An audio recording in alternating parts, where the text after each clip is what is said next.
करा स्टार्ट केलं ना. ओके, ठीक आहे. आज आपण जॉग्राफी बघू. Yesterday we have finished the disaster management in the three parts. First part was related to the basic concept. Second part was related to the individual disasters such as floods, earthquake, cloud burst, and cyclone. And the third session of the lecture, we have seen that how to apply the templates which have been created in the first and second lecture on the UPSC PYQs. So today we are going to discuss the geography. Yesterday sir has given the basic outline of the geography, and the geography is the very important portion in the GS1. Around there are 5 to 6 topics such as geomorphology, climatology, resources, and industrial location.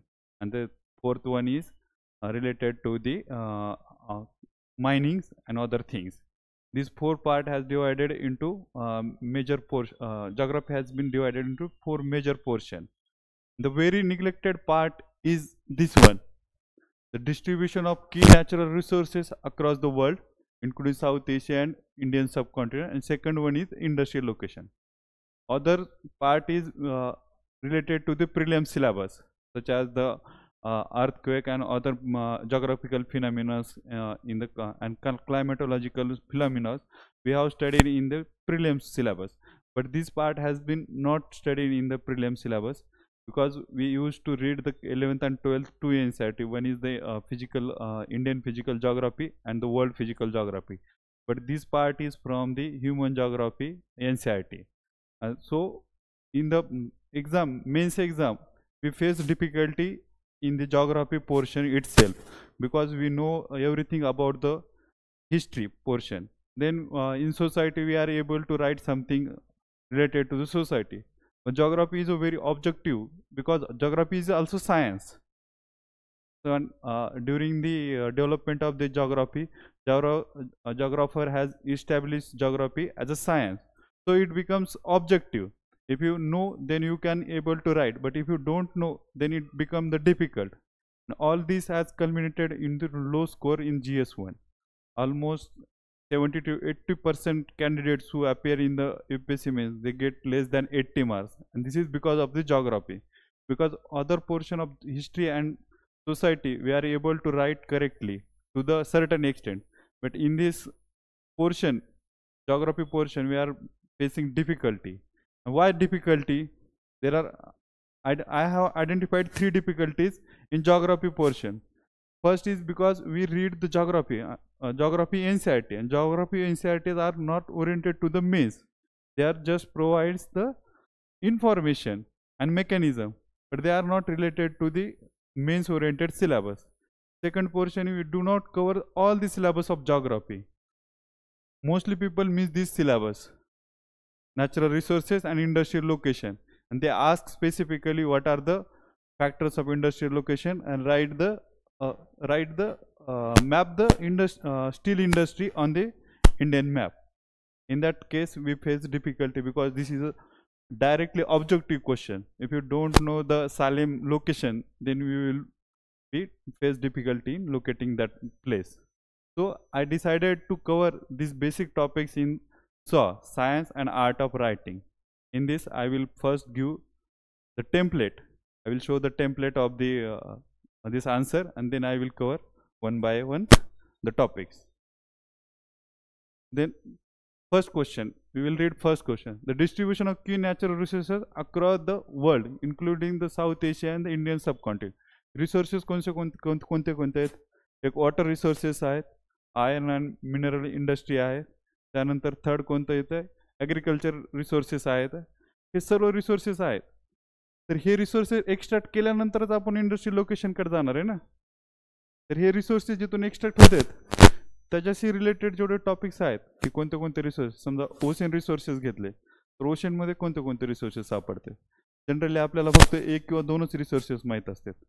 First one is petroleum, second one is polymetallic noodles.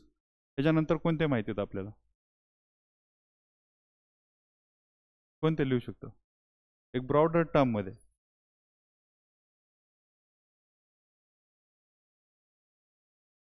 Fisheries. ठीक आहे. आणखी in general terms we can extract the example, but I will classify this into 4 types. One is the energy resources: geothermal energy, wind energy, and petroleum and gas. Second one is food. Food मध्ये काय? Fishes, algae and crabs. हे 3 resources झाले. Even the coral reefs is also considered in the food resources. And third one is related to the water, desalination of water. Water is also one of the resource. And fourth is very important, minerals, nodules, then petroleum. दोन्हीकडे येऊ शकतं समजा resources minerals मध्ये. आणि gold पण कधी कधी extract केलं जातं. तर हे सर्व रिसोर्सेस आहेत ते तिथून एक्सट्रॅक्ट केले जातात. तो पण आपल्याला एवढे डिटेल्समध्ये माहीत नाही आहेत. तर एकदम डिटेल्समध्ये मी घेतो. फक्त आज आपण पहिल्यांदा इंडस्ट्रियल लोकेशन बघू.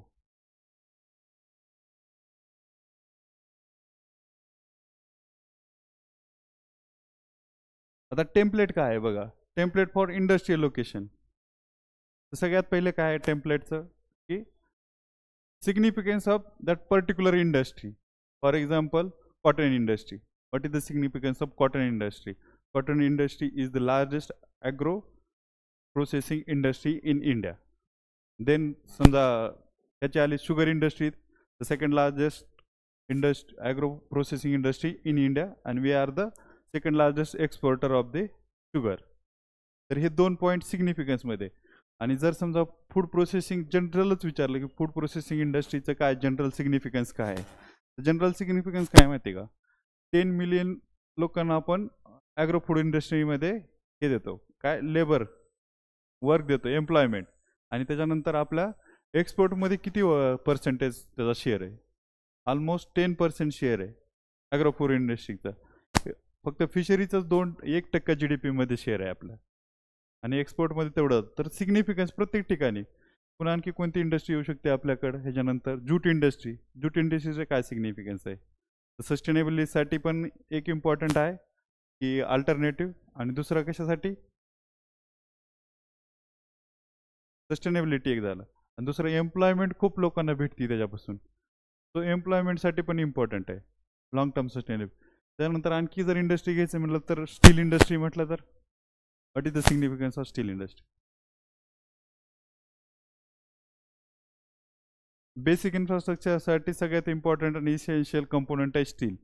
जे काय इन्फ्रास्ट्रक्चर बनवतं वगैरे सर्व गोष्टीसाठी. तो कुठलंही इंडस्ट्री विचारलं तर पहिले तर आपल्याला हे करायचं आहे की त्याचा सिग्निफिकन्स. आणि आपण 3 महिने जर सिग्निफिकन्स वाचत राहिलो का वेगवेगळ्या इंडस्ट्रीचं सगळं म्हणजे वेगवेगळे क्वेश्चन आन्सर बघत राहिलो तरी पण आपल्याला आयडिया होऊन जाते, जरी बेसिक आपल्याकडे नसलं. आणि माझं काय म्हणणं माहिती आहे का, ह्या गोष्टी बेसिक आपल्याकडे ऑलरेडी तयार असल्या पाहिजेत, ऑन दी स्पॉट नाही तयार केल्या पाहिजेत. की what is the significance of steel industry, cotton industry, agro forestry ते इंडस्ट्रीचा. तर हे का, तर हे सिलेबसमधलं आहे. आपण एवढं तर बेसिक करून जाऊ. आणि बेसिक जे गोष्टी आहेत जसं काल मी डिझास्टर मॅनेजमेंट सांगितलं होतं, त्याच्यानंतर हे जॉग्राफी, हे ऑब्जेक्टिव्ह आहे आणि हे सिलेबसमध्ये दिलं आहे. एवढं तरी आपण तयार केलं पाहिजे. आणि याच्यावर almost every year UPSC ask 12 to 15 question on the basic and objective question. They ask only 5 to 6 to 7, sometimes 8 question on general. But we are focusing more on the generalistic question rather than the objective question. Because objective question is coming from the syllabus. UPSC has given 20 pounds in the GS paper, and this is very simple way to prepare for the mains. कारण ह्याच्यामध्ये खूप कमी content आहे आणि crisp आहे आणि direct question येतात. जर तुम्हाला जर क्वेश्चन बघितलंय तर मी जे सुरुवातीला क्वेश्चन दिले होते दोन्ही पण, स्टील इंडस्ट्रीवाला पण क्वेश्चन होता, तो पण ऑलरेडी विचारलेला आहे UPSCने एकदा. आणि लोकेशनवाले जे आहेत फॅक्टर, तो पण एकदा विचारलेला, एकदम बेसिक. आणि त्याच्यानंतर बाकीचे किती बी क्वेश्चन येऊ द्या की 20 मध्ये काय विचारलं तर why there is mini steel plant in India, growing mini steel plant in urban area और पोर्ट लोकेशन. तर का, तर स्क्रॅप वगैरे येऊ लागले. आपण आता नवीन पॉलिसी आणल्या तर स्क्रॅपमधून जे आयन येत आहे, जे निघतंय ते अर्बन एरियाच्या आजूबाजूच्या लोकेटेड एरियामध्येच केलं जात आहे. कारण ते इझिली अवेलेबल आहे. रॉ मटेरियलसाठी आता काही ह्याच्यात जायची गरज नाही, जंगलातून जाऊन आणायची, कारण रॉ मटेरियल तर स्क्रॅपिंग इंडस्ट्रीमधून यायला लागलं व्हेकलच्या. आता दुसरं कुठलं बी असेल. दुसरं काय की आपण खूप सारे इम्पोर्ट करतो. आपल्याकडे क्वालिटी मिनरल्सचं ओर नाही आहे स्टीलचे, किंवा कोल नाही आहे आपल्याकडे. क्वालिटी जो कोकिंग कोल आहे इंडस्ट्री स्टील इंडस्ट्रीसाठी, तो आपण इम्पोर्ट करतो. इम्पोर्ट केल्यानंतर तो कुठं येणार आहे? पोर्टवरती येणार आहे. मग लोकेशन त्याच्यामुळे तिथंच पोर्टवरतीच केलं जातं स्टील इंडस्ट्रीचं. जे काही नवीन नवीन इंडस्ट्री बनू लागलं, ते एक स्क्रॅपवाला एक ह्याच्यावाला होतं. आणि बाकीचं काय आहे की इलेक्ट्रिसिटी लागते, लेबर लागते, या सर्व गोष्टी येतं अर्बन एरियामध्ये आहेत किंवा पोर्ट आहे. पुन्हा काही लोकेशन आहेत का जे काही इंडस्ट्री आहेत स्टीलच्या, जे फॅक्टरी आहेत, त्या एक्सपोर्टसाठीच यूज केल्या जातात. तिथून जे स्टील मेड केलं जातं का, मेकिंग ऑफ स्टील, ते एक्सपोर्टसाठी वापरतात. त्याच्यामुळं पण मग आपण काय केलं, लोकेशन कोस्टल एरियामध्येच ठेवलेलं आहे. तो मला वाटतं की हे जे क्वेश्चन आहेत ॲप्लिकेशन ओरिएंटेड, जेव्हा 2020 मध्ये विचारला का क्वेश्चन, तेव्हा मोस्ट ऑफ द लोकांना हे एक्झॅक्ट रिझन नव्हतं माहिती. पण ज्याला ज्याला अंदाज होता, आता 2020च्या पेपरमध्ये मी पण हा क्वेश्चन लिहिला होता. मला 99 मार्क्स होते GS1ला. तर ह्या पेपरमध्ये काय केलं तर मी 10चे 10 स्टील प्लांट दाखवले होते, जे ऑलरेडी एक्झिस्ट आहेत का ते. आणि बाकीचे त्याच्या आजूबाजूला मला कुकिंग कोलवाला माहिती होतं की इम्पोर्ट करावं लागते. आणि मला बिलकुल स्क्रॅपची आयडिया नव्हती की स्क्रॅपच्या बेसिसवरती व स्टील प्लांट चालू आहेत. पण हे कधी शक्य होतं की जेव्हा तुम्हाला बाकीचे लोकेशन माहिती होतं. ऑलरेडी मी कमसे कम मॅपवरती 10 दाखवले तर होते ते स्टील प्लांट, 10चे 10. तो त्यांना एवढं तर कॉन्फिडन्स येतं की हा याला माहिती आहे काहीतरी. आणि बाकीचं आजूबाजूला मग कुकिंग कोल वगैरे, एक्सपोर्ट वगैरे हे तर माहीत होतं. पण स्क्रॅपवाला पॉईंट कम्प्लीट मिस झाला होता. 99 मार्क्स त्यावेळेस one of the best marks होते. इव्हन टॉपरला सुद्धा 105 मार्क होते ऑल इंडिया एक रँकरला. तर हा एक सिग्निफिकन्सवाला पॉईंट झाला. आणि प्रत्येक ह्याच्यात काय, प्रॉफिट मॅक्झिमायझेशन. प्रॉफिट मॅक्झिमायझेशनचे काय, सर्व पॉईंट जेव्हा कल्मिनेशन होईल की रॉ मटेरियल असेल, लेबर असेल आणि कॅपिटल किंवा मार्केट असेल. पण बेसिक तर एवढं असतं कुठल्या बी इंडस्ट्रीला, हे सगळं कॅपिटल कमी करायचं आहे, रॉ मटेरियलची कॉस्ट पण कमी करायची, लेबरची पण कॉस्ट कमी करायची, कॅपिटलची पण कॉस्ट कमी करायची, आणि सगळं मिळून इंडस्ट्री लोकेशन होणार आहे. तर हे इंडस्ट्रियल लोकेशन आहे का, हे 3 जे पॉईंट आहेत हे इम्पॉर्टंट आहेत प्रॉफिट वाढवण्यासाठी. कॉस्ट कमी झाली, प्रॉफिट वाढणार आहे. तर हे 3 पॉईंट झाले. त्यानंतर हे रॉ मटेरियल, तर समजा हे सांगितलं मी तुम्हाला, हा पॉईंट रॉ मटेरियलचा. त्यानंतर लेबरचा, आणि समजा मार्केट नंतर हे कॅपिटल खाली. हे 3 इम्पॉर्टंट आहेत आपल्याला प्रोडक्शनसाठी. आणि कॉम्प्लिमेंटरी कोणते येतं, आपण ह्या 3 फॅक्टरला ना प्रायमरी फॅक्टर म्हणू इंडस्ट्रियल लोकेशनसाठी. कॅपिटल, लेबर आणि रॉ मटेरियल, एवढं 3 शिवाय तो प्रोडक्ट बनणारच नाही आहे. आणि प्रोडक्ट पुन्हा मग सेकंडरी फॅक्टर कोणते येतं, किंवा एनर्जी अवेलेबल आहे का तिथं, एनर्जी लागते, वॉटर लागते, त्यानंतर ट्रान्सपोर्टेशन आहे का. तर ह्या सर्व गोष्टी जेव्हा येतील तेव्हाच कुठल्याही इंडस्ट्रीला लोकेट केलं जातं तिथं. मार्केटचा ॲक्सेस पण तेवढंच इम्पॉर्टंट आहे. आणि हे जर पॉईंट लिहिले का एवढे, तर ह्याच्यानंतर काहीच नाही. कोणताही क्वेश्चन येऊ द्या इंडस्ट्री रिलेटेड, डायरेक्ट बसतोय. आता मी तुम्हाला हाच क्वेश्चन अप्लाय करून दाखवतो. आता एवढं मी सांगितलंय, यात काय कोणाला अडचण आहे का? एवढे तर पॉईंट कळलेत ना. आता सिंपल काय क्वेश्चन होता, why there is exponential growth of agro food industry in north west India. काय असू शकतं? आता इथले मला पॉईंट सांगा, इथले बघून सांगा, आणि तुमच्या ह्यातले सांगा. What are the major causes of exponential growth of agro-food industry in Northwest India? Green Revolution, ठीक है.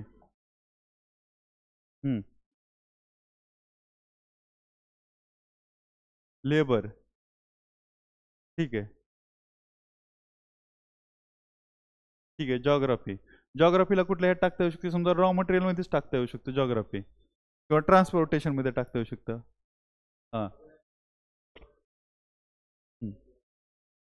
मार्केट, हां मार्केट झालं, ॲक्सेस टू मार्केट.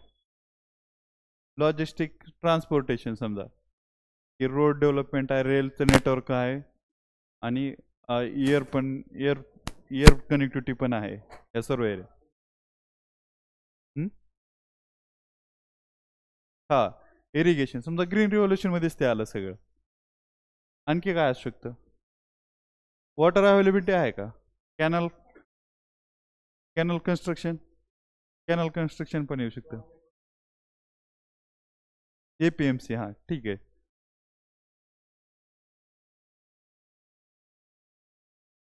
आणखी राहते का कुठला पॉइंट एखादा?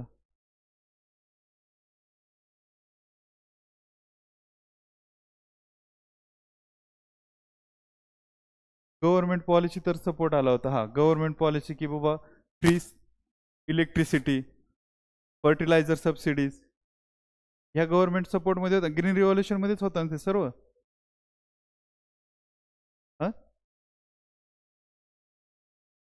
हा ऍसिड, हा सेजवाला जे होता, सेजमुळे काय झालं होतं, गव्हर्नमेंट सपोर्ट भेटला होता त्यांना, सेज डेव्हलपमेंट. पुन्हा ह्याच्यासोबतच काय झालं होतं माहिती का, ग्रीन रिव्होल्युशन सोबत ट्रॅक्टरची इंडस्ट्री पण डेव्हलप झाली होती, कारण डिमांड वाढली होती ना त्याची. आणि ह्याचं सगळ्याचं कल्मिशन आहे का, इंडस्ट्रियल डेव्हलपमेंट ग्रोथमध्ये झालं होतं नॉर्थ वेस्टचं. लोकांकडे ऑलरेडी फॉस्फरस झाले होते, मनी आला होता ॲग्रिकल्चर रिसोर्सेस आणि ह्याच्यातून इन्कममधून, तर लोकांची अफोर्डेबिलिटी कॅपॅसिटी पण वाढली होती. आणि मग ओव्हरऑल नायकी वगैरे जे काय आपण स्टायलिश ब्रँड वगैरे बघतो, तर ते तिकडल्या एरियात जास्त डेव्हलप झालं ते, कारण लिक्विड मनी खूप अवेलेबल होता सगळा, आणि ॲव्हेन्यू जास्त नव्हते की इन्व्हेस्टमेंटसाठी. तर ते लोक सगळे कंझ्युमर इंडस्ट्रीचे जे गुड्स आहेत ते सगळे वापरत होते. त्यामुळे तिथं पण गुड्स इंडस्ट्री जी होती, कंझ्युमर इंडस्ट्री, ती खूप ग्रोथ झाली होती तिथल्या एरियामध्ये. आणखी काय सांगू शकताय?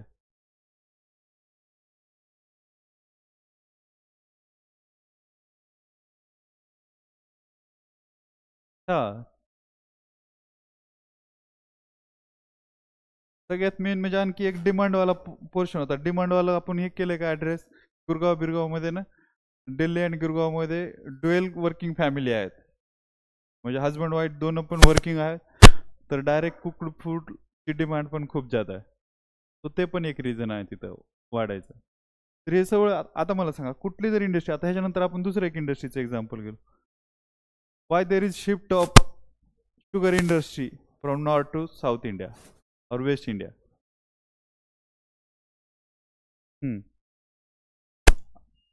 Earlier, there was a great development of sugar industry in UP, Bihar, and Haryana region. But later on, after independence, there was shift. We have seen the shift of sugar industry from North India to South India. And now Maharashtra and UP are competing for the first rank. Sometime Maharashtra is first, sometime UP is first in the sugar production. Why there is such a shift, sudden shift? No, based on this template.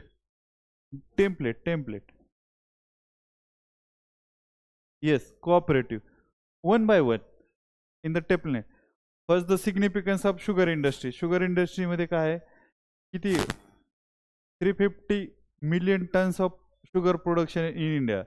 India is the second largest exporter of sugar, and 10 million, nearly 10 million farmers are involved in the sugar production. हे झालं significance. आता काय आहे, इंडस्ट्रीचं location आहे.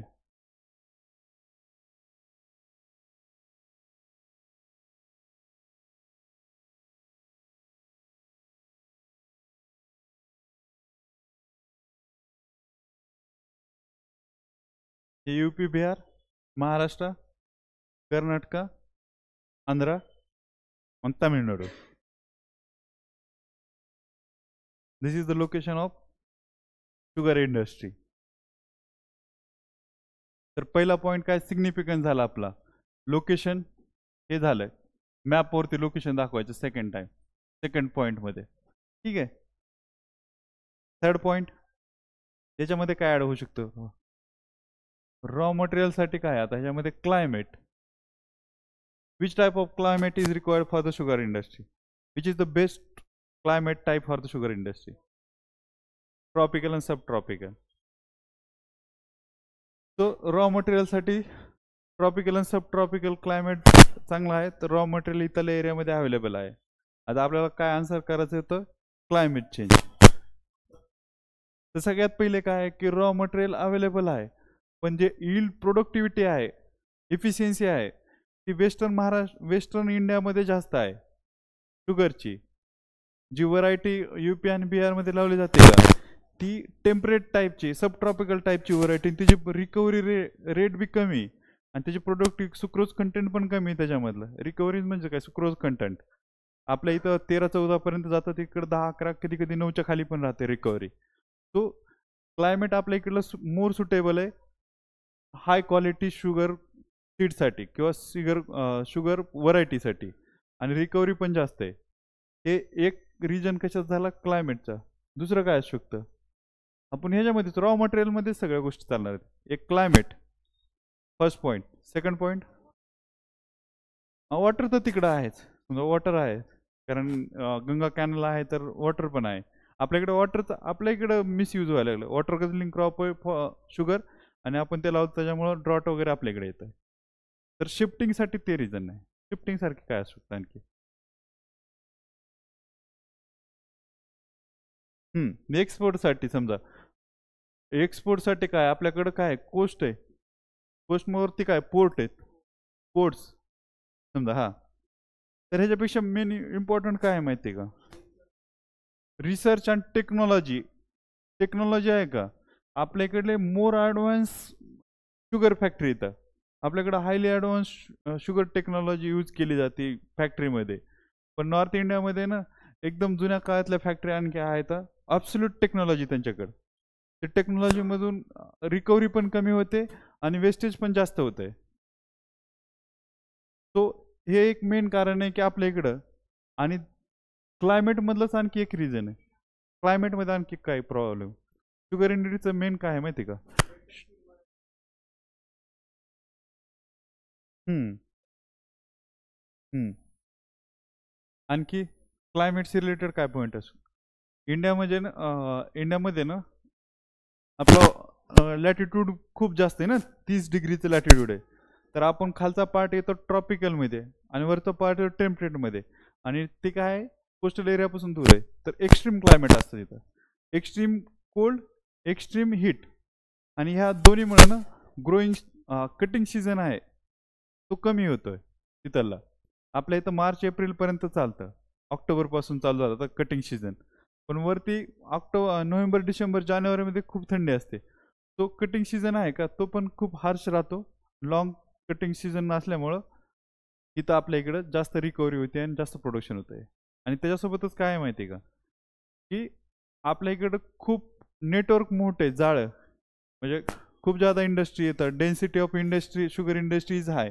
आणि sugar इंडस्ट्रीमध्ये कसं असतं, शुगरचं प्रोडक्शन जे काही फील्ड आहे आणि इंडस्ट्री ह्याच्यामधलं अंतर कमी असावं लागते. आणि लवकर ट्रान्सपोर्ट करून जर लवकर त्याच्यातून शुगर प्रोड्यूस केली का, तर मोर सुक्रोज एक्स्ट्रॅक्ट होते. जर टाइम जर लागला तर लॉसेस ऑफ सुक्रोज होते. आणि वेस्टर्न इंडियामध्ये ना ट्रान्सपोर्टेशनची फॅसिलिटी चांगली, टेक्नॉलॉजी चांगली, आणि लवकर ट्रान्सपोर्ट होतं.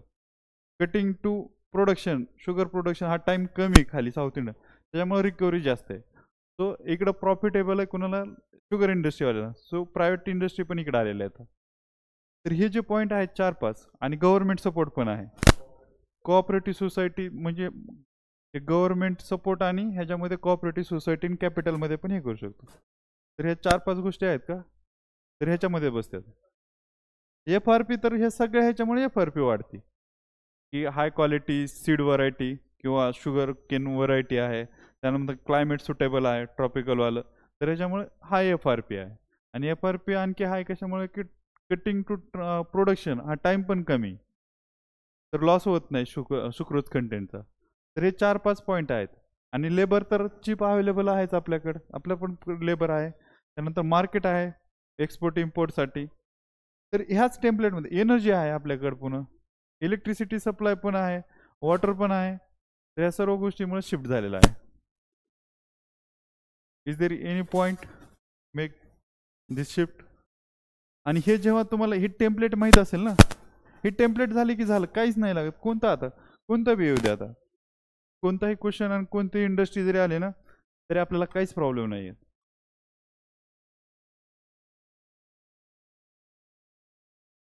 सेम कॉटन इंडस्ट्रीचं आहे. कॉटन इंडस्ट्रीसाठी पण काय आहे आपण ह्याच्यातच बघू.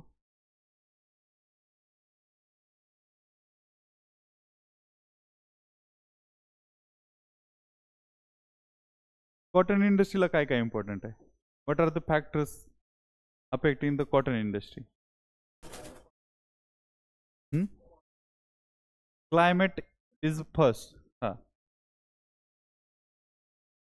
कसलं क्लायमेट लागतंय? मॉइश्चर वालं ह्युमिड क्लायमेट लागतंय. Raw material long staple cotton लागतंय, बरोबर आहे. चीप लेबर लागतंय. हा,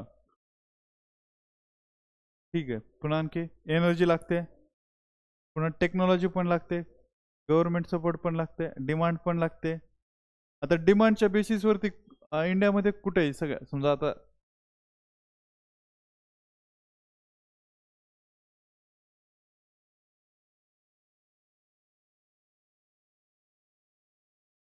ओके, हा एक कॉरिडॉर आहे, इथला एक आहे, आणि यूपी बिहारचा एक आहे, बरोबर आहे.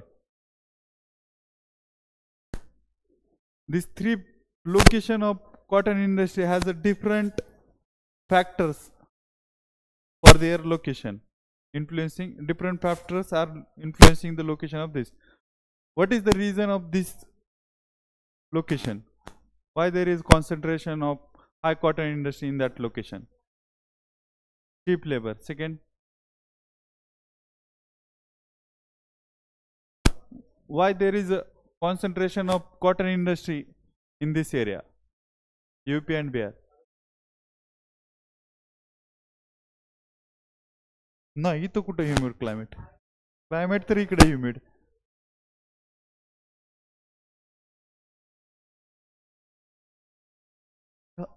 वेस्ट बेंगॉल, यूपी बिहार मध्ये ह्या एरियामध्येच जास्त कॉन्सन्ट्रेशन आहे.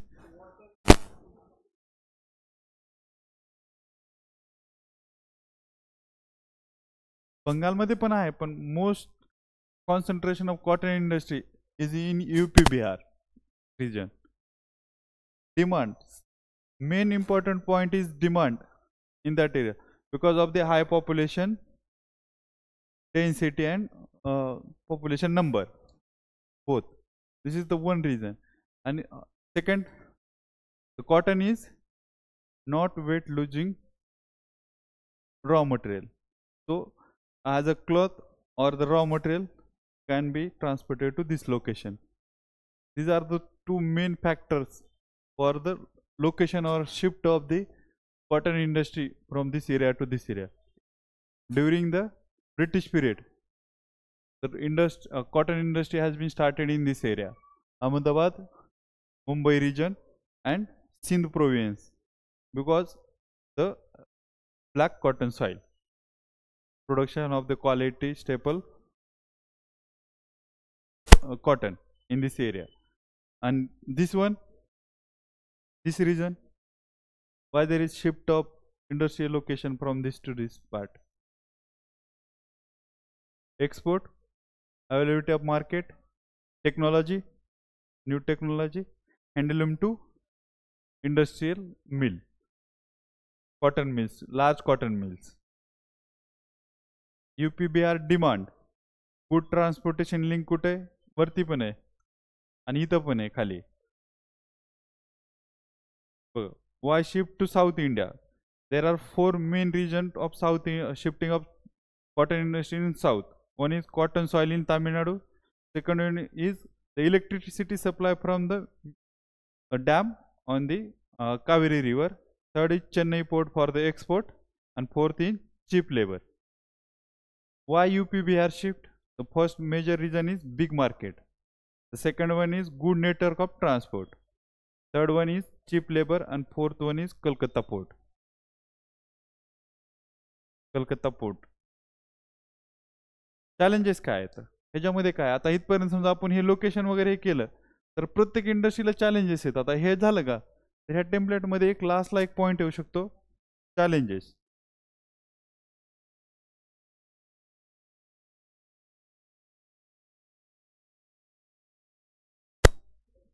What are the challenges to cotton industry?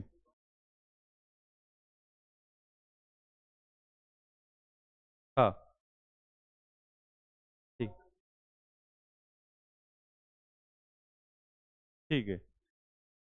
Because of this climate related issue, there is low quality of cotton. So the quality of the fiber is not good. Cotton textile industries required long staple cotton raw material, but because of the climate change, the quality of the cotton is low in India. The most quality cotton is produced in Pakistan. The second one is big technology is obsolete in India. No modernization of technology in cotton or mill industry, cotton mill industry. Third one is shift to Bangladesh. Most of the industry is shifted to Bangladesh. And the fourth one is important, international competition. Because of the tariff and international free trade agreements, there is competition from across the world to the mill and textile industry of India. Overall textile industry, which is the most competitor of India in textile sector? Bangladesh and Myanmar are one of the forerunner of the competitor or the country in textile industry.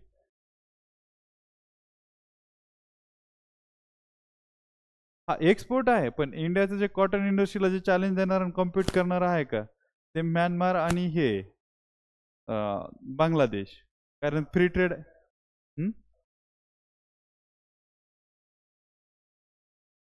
एक तर black soil आहे तिथं पण Sind region मध्ये. कारण जी इथं जी development झाली होती का इंडियाच्या अहमदाबाद आणि मुंबईमध्ये, त्याला सप्लाय इकडूनच येत होता सगळं. जे ज्यूट इंडस्ट्री सोबत झालं का तेच कॉटन इंडस्ट्री सोबत पण झालं होतं. की बांगलादेशामध्ये काय झालं की ज्यूट प्रोडक्शन एरिया राहिला आणि मिल आपल्याकडे राहिला.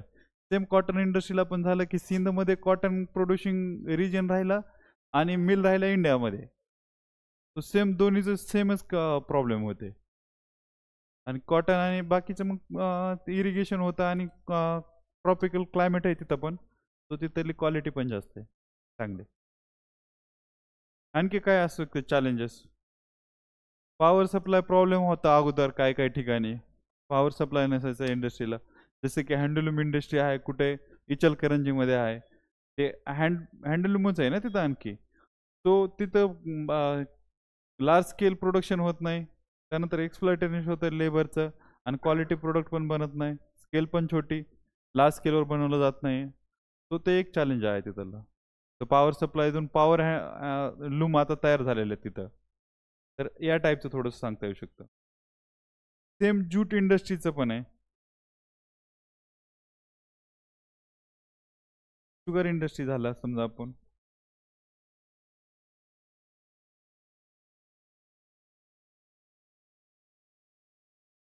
हा सगळ्यात मेन काय आपण एक आणखी एक बघू ह्याच फॉर्म ह्याच्यावरती. ह्या टेम्पलेटच्या नंतर बाकीचं काहीच नाही आहे आपल्याला. सिंपल ज्या माहितीत का गोष्टी त्या करता येऊ शकते.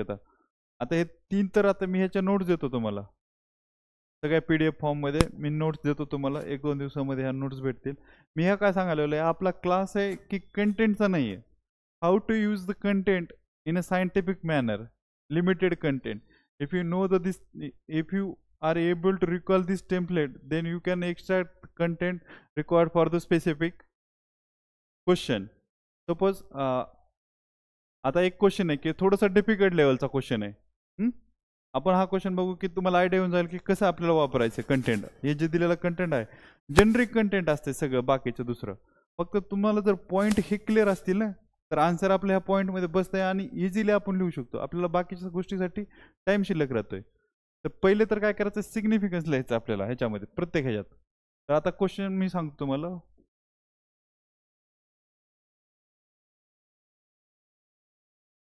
Pharma industry, pharmaceutical industry. तर आता इंडियाची one of the growing and largest industry फार्मास्युटिकलमध्ये. तर आता त्याचं रिजन काय आहे आणि कमेंट कशी करता येईल. समजा विचारलं व्हॉट आर द रिजन्स और how pharmaceutical industry will grow in India, और जर असं जर विचारलं की Y there is development of pharmaceutical industry in India, दोन्ही कंटेक्स्टमध्ये आणखी कशी वाढवता येऊ शकते किंवा आहे त्या ह्याच्यात कसं करता येऊ शकतं. तर फार्मा इंडस्ट्री कसं बी क्वेश्चन येऊ शकतो. जसं की याला विचारलं की स्टील इंडस्ट्रीला विचारलं की का शिफ्ट झालंय, तर सेम. तर मला त्याचे पहिलं हे सांगा, significance of pharma industry.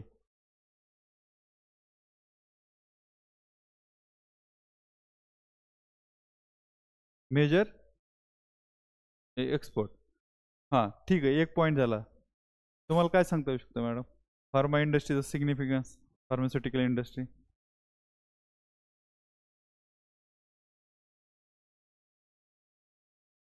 Okay. Pharma industry, significance of pharma industry in Indian economy. What is the significance? Exporter. हां ठीक आहे. आणि ह्याच्यासोबत एकच फक्त म्हणू शकतो की largest generic medicine producer and one of the biggest exporter of generic medicine across the world. हे आणि त्याच्यामुळे काय होतं, आपल्याकडे हेल्थ इन्फ्रास्ट्रक्चर पण आपलं बेटर आहे त्याच्यामुळं. तर हे पण सिग्निफिकन्समध्ये लिहू शकतं. आणि दुसरं एम्प्लॉयमेंट पण जनरेट होते. समजा एक्झॅक्ट जरी नाही आठवलं, एवढ्या इंडस्ट्रीचे समजा एखाद्या वेळेस विसरलं तरी एवढं तर पॉईंट माहिती आहे की जेनरिकमध्ये इम्पॉर्टंट आहे. फार्मास्युटिकलमध्ये जर आलं ना, आपण जेनरिक वर्ड नाही लिहिला तर मग आपण सगळं आन्सर जनरल लिहितो. आणि आता हे सगळ्यात मेन ऑब्जेक्टिव्ह गोष्ट काय आहे माहिती आहे का, परत त्याचं location. Pharma industry location is a very specific location. You cannot deduct this location from the logical conclusion. Chennai. ठीक है. Any other location?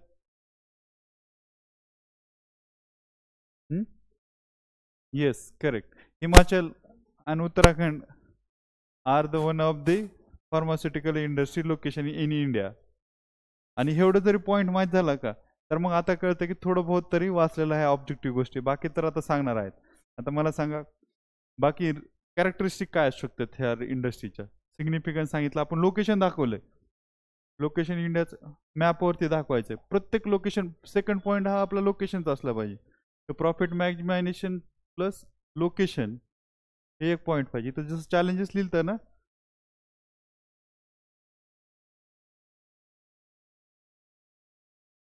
आपण जर नंबर द्यायचं ठरलं घ्यायला, first number, second number, third number, fourth, fifth, 6, 7, 8 आणि 11th challenges. ही आपली template असली पाहिजे. आणि चॅलेंजेस लिहिले तर त्याला सोल्युशन पण यायला पाहिजे. बरोबर आहे. तर मला सांगा की हे काय कॅरेक्टरिस्टिक काय. हायली ऑर्गनाइज इंडस्ट्री, चिपली प्रोड्यूस केलं जातं सगळं, जेनरिक मेडिसिन असल्यामुळं. त्यानंतर एक्सपोर्ट ओरिएंटेड आहेत आपण. मेन म्हणजे आपली ही इंडस्ट्री एक्सपोर्ट ओरिएंटेड आहे. आणि स्किल लेबर लागतं याला. हां. तर रॉ मटेरियल काय याचं API असते. काय ॲक्टिव्ह फार्मास्युटिकल इन्ग्रेडियंट्स. आणि हे सगळे आपण 90% एक इम्पोर्ट करतो चायनामधून. तर ह्याला आणखी एक सिग्निफिकन्स कॅरेक्टरिस्टिक म्हणजे काय करू शकतो की एक्सपोर्ट ओरिएंटेड आहे पण इम्पोर्ट बेस आहे. जर आणखी थोडंसं इन्व्हेशन करायचं असेल तर असं म्हणतं. हां. चॅलेंजेस काय काय त्याच्यामध्ये, लोकेशन तर सांगितलं आपण, हिमाचल, उत्तराखंड आणि मुंबई, चेन्नई. आणि मुंबई, बेंगलोर आणि चेन्नईवाले एक्सपोर्ट ओरिएंटेड आहेत. सर्वच आपलं एक्सपोर्ट ओरिएंटेड. आणि स्टेट पॉलिसी उत्तराखंड आणि हिमाचलची स्टेट पॉलिसीमुळं तिथे इंडस्ट्रियल लोकेशन झालेलं आहे. टॅक्स. हां. चॅलेंजेस काय काय ह्याच्यामध्ये.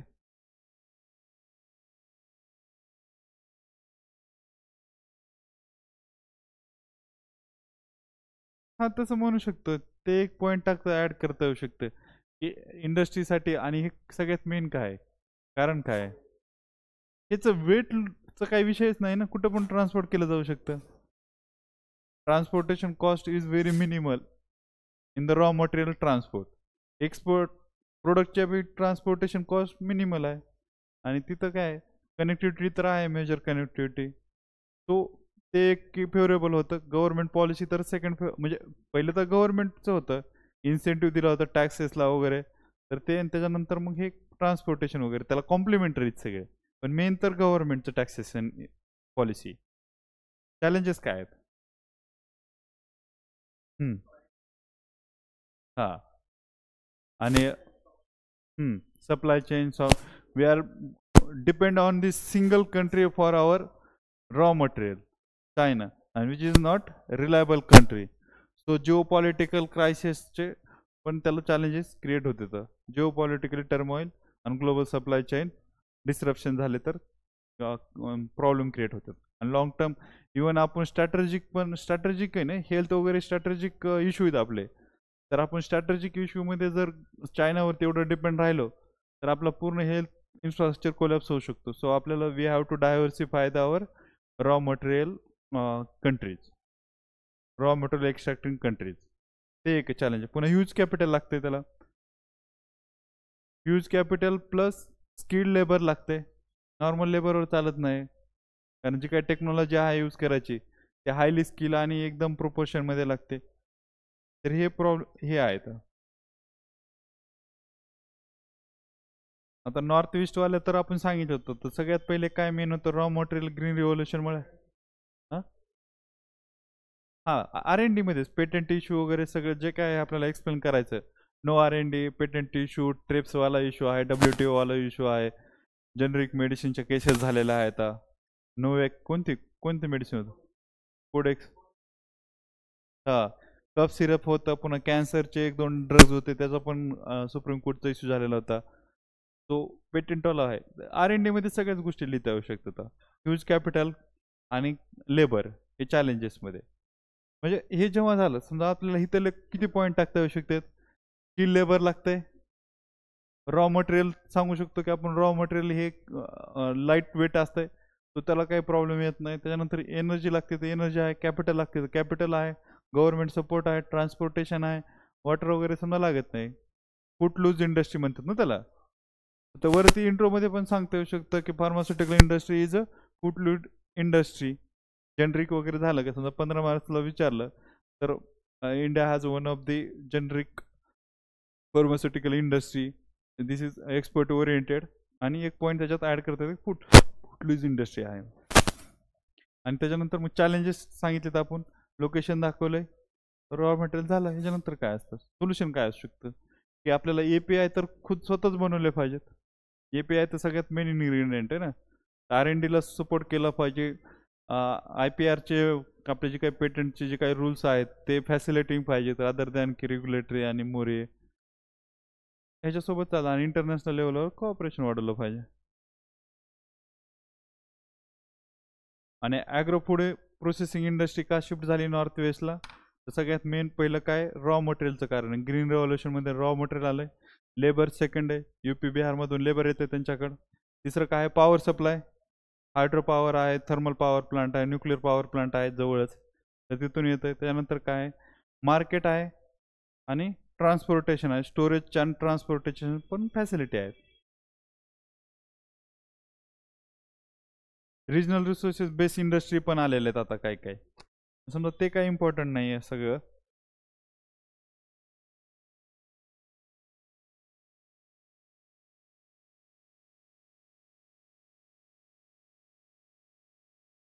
आणखी कोणती इंडस्ट्री इम्पॉर्टंट आहे, फर्टिलायझर इंडस्ट्री आहे का इम्पॉर्टंट. फर्टिलायझर इंडस्ट्री कसं बसू शकते ह्याच्यामध्ये, ह्या फॉर्मॅटमध्ये.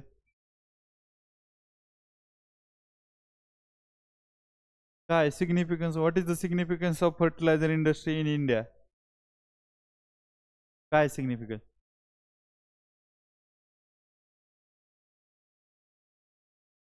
सगळ्यात मेन तर इंडियाची फूड सिक्युरिटीज फर्टिलायझर इंडस्ट्रीवर डिपेंड आहे ना.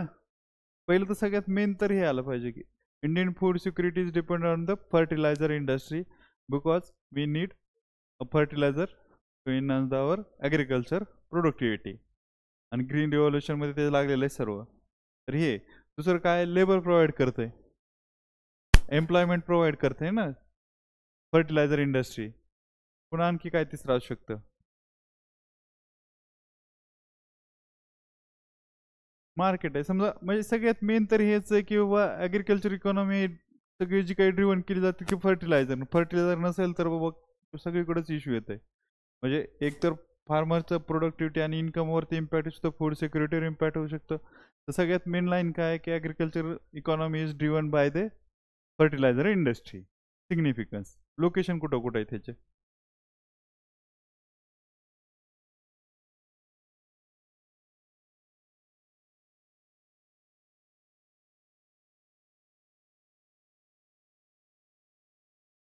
वेस्टर्न कोस्ट वरती आहे. आपण भरपूर सारे नायट्रोजनसाठी इम्पोर्ट करतो आपण नॅप्था वगैरे सगळं. त्याच्यानंतर काय आणखी दुसरं काय लागते.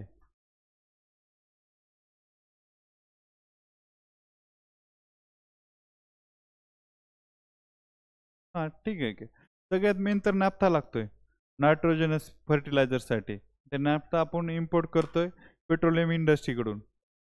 So petroleum industry and fertilizer industry are located too close to each other because they are complementary to each other. तर हे एक पॉईंट झाला. त्यानंतर इम्पोर्ट करतो तर कोस्टल लोकेशनमध्ये राहते सगळ्या गोष्टी. तर हे 2-3 पॉईंट आहेत. त्याच्यानंतर असं ह्याच्यामध्ये चॅलेंजेस आहेत फक्त मेन म्हणजे काय challenges फर्टिलायझरचे.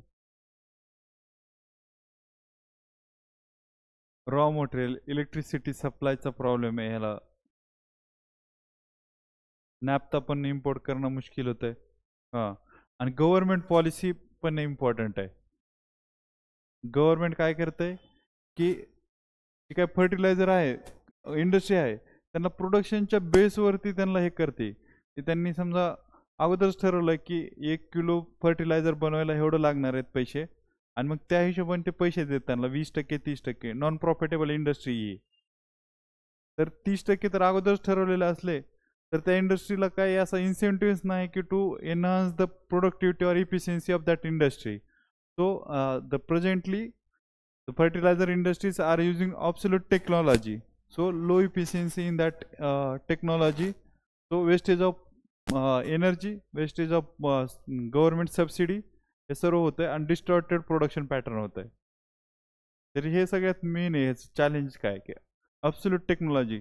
There is no incentive to adopt the new technology to the fertilizer industry because of the government subsidy. हे सगळ्यात मेन चॅलेंज आहे त्यातलं. आणि ह्याला सोल्युशन काय असू शकतं. ह्याला पॉवर पण खूप जास्त लागते. तर सोल्युशन काय आहे की डिस्टॉर्टेड जी पॉलिसी आहे गव्हर्नमेंटची आणि मेन काय आहे की इम्पोर्ट जे करायचं काय ते पर्टिक्युलरली कॅनलायझिंग ऑफ द इम्पोर्ट आहे की पर्टिक्युलर कंपनीज फक्त इम्पोर्ट करू शकते फर्टिलायझर इंडियामध्ये आणि ते पर्टिक्युलर रेटमध्येच करतात आणि पर्टिक्युलर रेटमध्येच ते विकायचं आहे. एकतर मग काय होतं सायफनिंग होती वेगवेगळ्या ह्याच्यासाठी युरिया वापर केला जातो तर नेपाळमध्ये वगैरे युरिया असा ही ट्रॅफिकिंग होती त्याची ट्रॅफिकिंग म्हणू शकताय.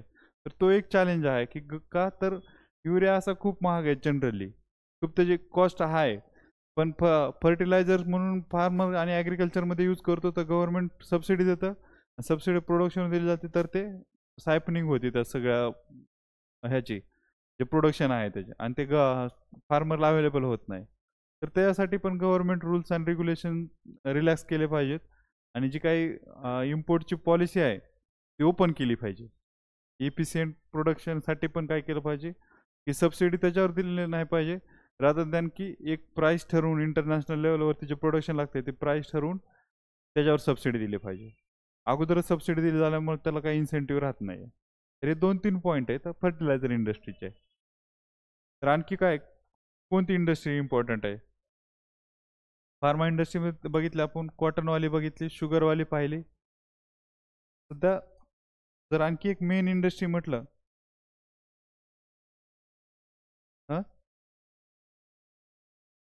सेमी कंडक्टर इंडस्ट्री जे की आता सध्या ग्रोईंग स्टेजमध्ये आहे.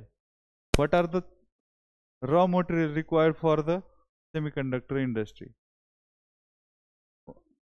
रॉ मटेरियल आपण ह्यातच बसू की चॅलेंजेस काय काय आहेत समजा.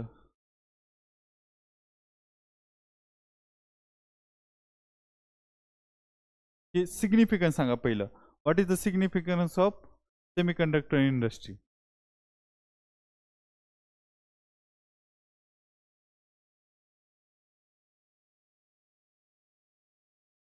हां आता एक लाईनमध्ये सांगतो मी same. the fourth industrial revolution is based on the semiconductor product. So we have, and this has become strategically important because all the components has all the electronics component has a semiconductor as one of the inputs or the one of the component of the technology. So we must progress or try to build own semiconductor industry to ensure our security. बरोबर आहे. तर हे एक सगळ्यात basic आहे semiconductor industry fourth industrial रिव्होल्यूशनची. आणि ह्याच्यानंतर raw मटेरियलचा काय इश्यू याच्या, व्हॉट आर द चॅलेंजेस म्हटलं तर आपण कुठून चालू करणार, रॉ मटेरियल पासून. हायली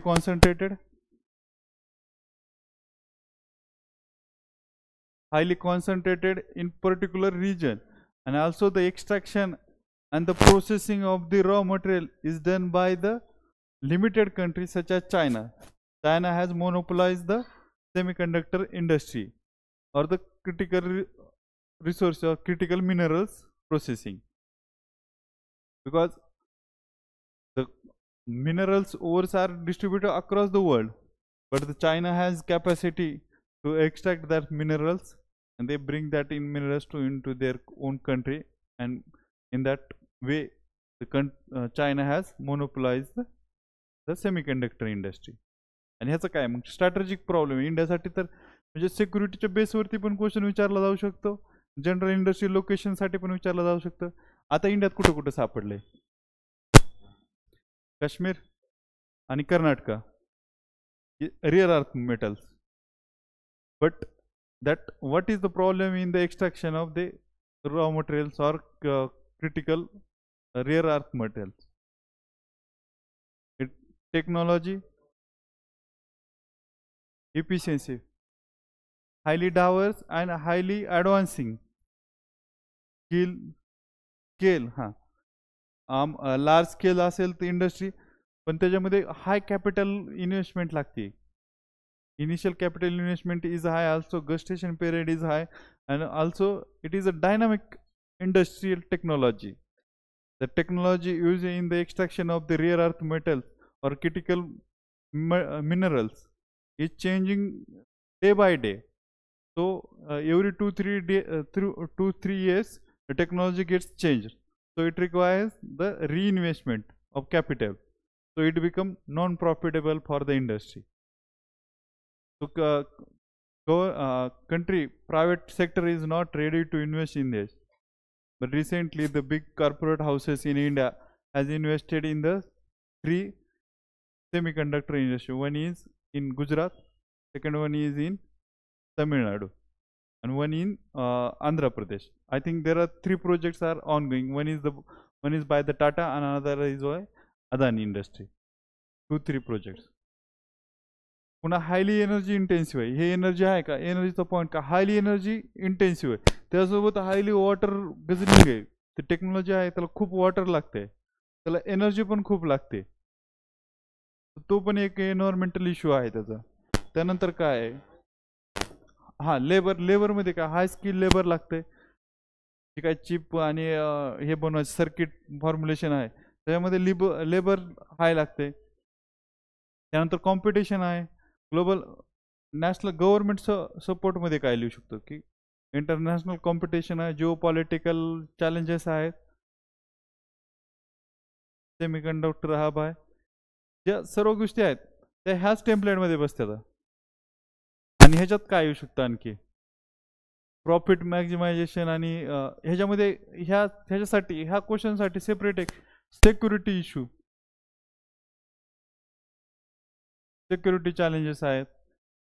स्ट्रॅटेजिकली क्रिटिकल इन्फ्रास्ट्रक्चर आहे. क्रिटिकल इन्फ्रास्ट्रक्चरमध्ये सेमीकंडक्टर वापरलं जातं. तर एक्सपोर्ट जर करलं आपण तर सायबर सिक्युरिटीचे थ्रेट वाढू शकतात. कधी कधी आपले स्ट्रॅटेजिक जे काही कंपोनंट आहेत त्याचे रिप्लेसमेंट नाही भेटणार. डिफेन्स इक्विपमेंटमध्ये पण आपण हे वापरतो, सेमीकंडक्टर वापरतो. तर ह्या सर्वांसाठी पण सिग्निफिकन्स आहे. तर हा पण एक पॉईंट एक्स्ट्रा आपण ॲड करू शकतो. तर मला वाटतं की ह्या जर पॉईंटमध्ये जर आपण बसवलं का तर आपल्याला खूप जादा काही अवघड जाणार नाही. एक जनरलिस्टिक प्रत्येक ह्याचे 2-3 पॉईंट आपल्याला इम्पॉर्टंट म्हणजे स्ट्रॅटेजिकली इम्पॉर्टंट. जसं की फार्मास्युटिकलचं होतं की हिमाचल आणि उत्तराखंडमधलं IPR पॉलिसी होती, तर हे तसे पॉईंट होते. शुगर इंडस्ट्रीसाठी काय इम्पॉर्टंट होतं किंवा सुक्रोज कंटेंट आहे, रिकव्हरी रेट आहे, त्यानंतर क्लायमेट आहे, कुठल्या टाईपचं क्लायमेट लागतंय ते. तर हे जे होतं एवढं जरी लक्षात ठेवलं तरी हा टॉपिक संपून जातो इथं.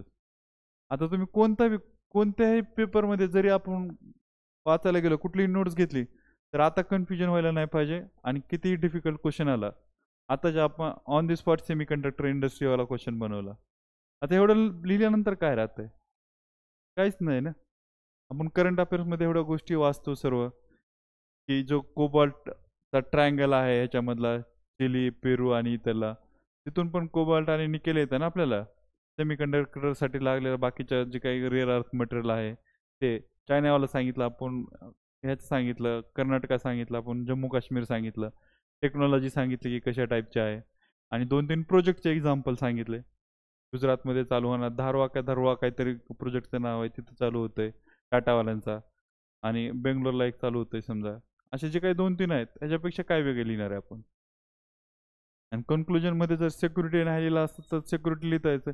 It is one of the important industry from the perspective of the strategic security points of India, because cyber security has been depend on the semiconductor industry, so we have to invest into the semiconductor industry to become self sufficient in that area. बस. आणखी काय करता येऊ शकतं याच्यामध्ये?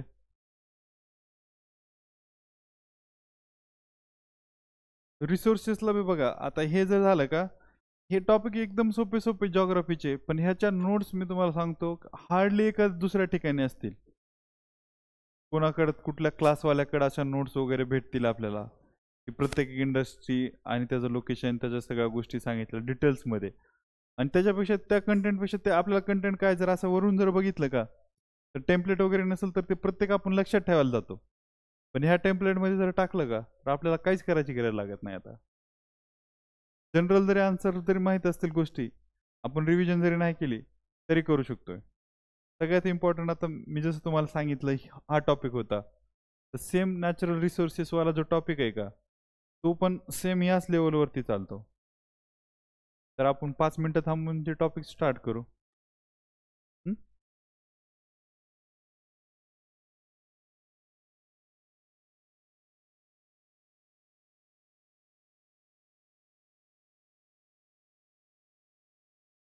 बंद पडलं होतं का? नाही, चालूच आहे.